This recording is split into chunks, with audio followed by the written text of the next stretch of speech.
I was selling one of the best, if not the best, pizza and shawarma in Shagamu.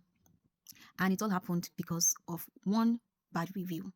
So when I wanted to start my business, I actually employed a chef, and my plan was that I would just be like an admin, take orders, and just manage the whole business while the chef makes the products.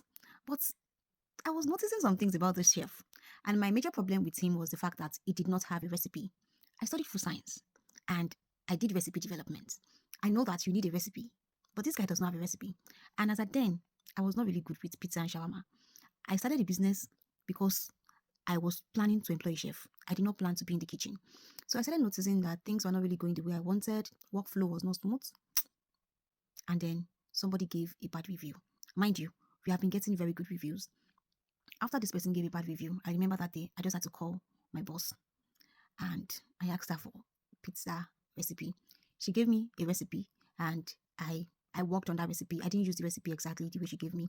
I remember staying back at my bakery and I was calculating, measuring, baking. I burnt a lot of pizza, checking the oven temperature and everything. And guess what I did?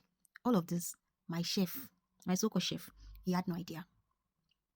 About a week later, after I developed the recipe, okay, I remember. So I now made one pizza like that. And while I was making the pizza, I sent him on an errand. So he came back. He now asked that who made this pizza, and he told him that boss made the pizza. He was shocked. A few days later, he told me he was leaving. Luckily, I had not shared the pizza recipe with him, and that was how I started my business by myself. I became my chef. I started improving on my recipes and everything, and I ran the business for about 5 years, and it was very, very successful.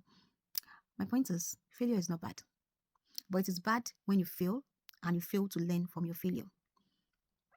You can always fail forward. Anything that breaks you, let it make you pick up. That review that day, it broke me, but I didn't stay there. I picked myself up and I'm proud of what I was able to create afterwards because, gosh, I've had hundreds of positive reviews, like hundreds. Everybody keeps talking about the pizza and shawarma, even till today. People are still talking about it. Ah, your pizza, your shawarma, your pizza, your shawarma. I miss your pizza, I miss your shawarma. All because of one bad review.